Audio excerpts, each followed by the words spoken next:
Hare Krishna. I want to make a video today. I want to talk about the changing of Prabhupada's original books. 1 minute. The main thing I want to focus on, there's two things I want to focus on. One thing is the instruction by Prabhupada when he said that the next printing should be again to the original way. And then straight after that, shortly after that, he said they cannot change anything. So Prabhupada said when he heard about these unauthorized changes that were not authorized by him, they were just done at the whim of the mind of some rascal. And so Prabhupada said the next printing should be again to the original way. Shortly after, they cannot change anything. So I want to talk about this. There are some people that interpret this order. This was like one of the last orders Prabhupada gave. You could say it's like the final instruction he gave about his books. It's his final instruction to preserve his books, to preserve his legacy, and to preserve his transcendental message. So this instruction is that the next printing should be again to the original way. So there are some people who have misinterpreted this instruction. Just a second. They misinterpret this instruction. The camps that do this, the camps that do this are ISKCON, the Upper ISKCON. We'll call it Upper. Upper means it's outside the Sampradaya. ISKCON is no longer the institution ISKCON, International Society for Krishna Consciousness, is no longer in disciplic succession. It's disconnected from Srila Prabhupada. It's like a plug. You see an electric plug, and it's no longer plugged into the electric powerhouse. It's not connected any longer. So it's not, there's no connection to the powerhouse. So ISKCON is outside the disciplic succession. And then there are other camps, such as we have some devotees who call themselves Ritvic devotees. This Purujit, they call them Bhaktivedanta lives in sound. Prabhupada doesn't live in sound in their society. That's another hypocrisy there. But they also follow the Jayadvaita. Jayadvaita is the leading book changer for ISKCON, along with Dravida and others, whatever they are. Don't know all the names, all rascals, that's what they can be called, all rascals. So these Jayadvaita, this Purujit, all these people, all rascals, and they misinterpret this order of Prabhupada, that his books should be printed again. The key word is to print them again, the original way. They take that to mean that Prabhupada's saying that we go to the original manuscript and we print, and we don't print that because it was never printed before, but we go, they've speculated, interpreted Prabhupada's words to say they go, when Prabhupada says next printing should be again the original way, they say this means to go to the original manuscript and then produce a new Gita. So there's no question of printing again the original way. You can't print again something that was never printed. What Jayadvaita's produced, what Purujit's produced for these Bliss Boys, this book was never printed before. This is a new printing. This is a new edition. It's a new edition. So there's no instruction by Prabhupada to make a new edition. Next printing should be again the original way. You can't print something again to the original way if it was never printed before.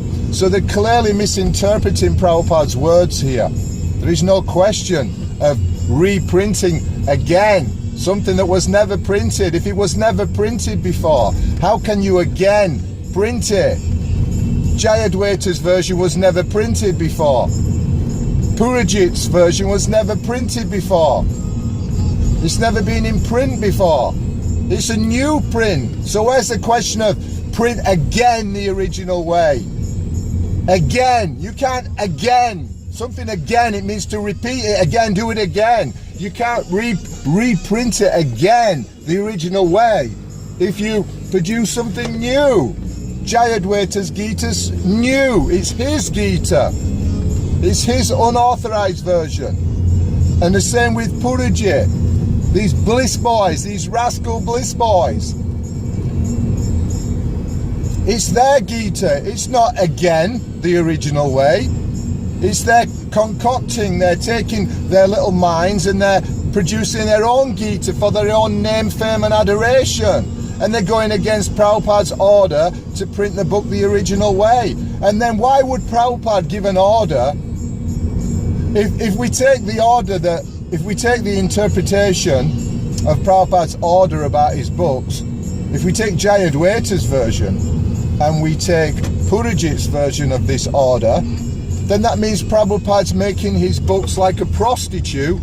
Is Prabhupada prostituting his books and saying, my books are open domain for any rascal, any conditioned soul, any imperfect conditioned soul with envy in his heart? Is Prabhupada gonna make them like an open, like a prostitute, open for any rascal to edit? So that means Jayadvaita, he comes along and he takes Prabhupada's books, he disregards them, goes to the quote original manuscript and produces his own. He just changes Prabhupada's book and does what he wants with them. And then after him, another conditioned soul comes along, another envious conditioned soul, Purujit comes along, and he makes his version. And then somebody will come after Purujit and say, Purujit was a crap editor, he was a useless editor, he made mistakes, he was a conditioned soul. Now I'm going to make my version of the Bhagavad Gita. I'm going to go to the original manuscript to make my version. And then another guy's going to come after him and goes on. So we're going to have, like, in 100 years, we're going to have about 200 or 300 versions of the Bhagavad Gita. So if we accept Jayadvaita and Purujit's speculation about Prabhupada's order, if we accept that, that means their interpretation of Prabhupada's order means that Prabhupada gave an order that his Bhagavad Gita should be a prostitute to be enjoyed by everybody, that every damn rascal can just come along and make their own interpretation of Prabhupada's Gita. That's what their instruction, that's what their interpretation of Prabhupada's instruction means. That any rascal can come along and give their own re-edited version of Prabhupada's Gita. Mine is better. It's the domain of the Munis, the domain of the mental speculators. Why would Prabhupada give an order for anybody, for everybody, to just present their own version of his Gita? Will Prabhupada give an order to basically disempower himself, take away his own authority? That's like Prabhupada's taking away his own authority. He supervised the editing of his men who were working with him. And this brings me to the other point about the Asha Prayog principle. This rascal Purujit and Jayadvaita has a similar mindset, that this is only applying to Prabhupada's words, not to the editor's words. So if we change the editor's work, therefore this is not violating the principle of Asha Prayog. This is garbage. When somebody's working under Prabhupada's guidance and Prabhupada approves their work also becomes transcendental. That is confirmed in Bhagavad Gita. I think it's 424. That the offering, the contribution, everything, it all becomes transcendental. So anybody working under Prabhupada, their work is also transcendental when Prabhupada approves it. So anybody working under Srila Prabhupada, and then Prabhupada approved the work that they did for him. They were his editors, authorized editors. They were polishing the work that he gave. They were polishing, and he taught them how to polish and bring out and refine his books. And he authorized that work. That work they did was transcendental. In a sense, it's Prabhupada, because he authorized it. So that's Asha Prayog. You can't touch it. You can't say that the editor's work is mundane and we can change it. No, when Prabhupada's approved it, it's also Asha Prayog. It's transcendental. And Prabhupada wrote a letter to Satsvarupa and said even if there are discrepancies, bona fide devotees accept it. Whatever the acharya, even if there appear to be some discrepancies, it should remain as it is. Bhagavatam says it is heard and sung by purified men who are thoroughly honest. These Bhaktivedanta, these Bliss Boys say that Prabhupada's book is 1972 Gita, which he approved and authorized. It's the authorized approved. Prabhupada approved it. He approved everything about it. The editor's work, everything's Asha Prayog. And these Bhaktivedanta Bliss Society, they say, oh, it's what is the practical use? It's useless. They don't accept it.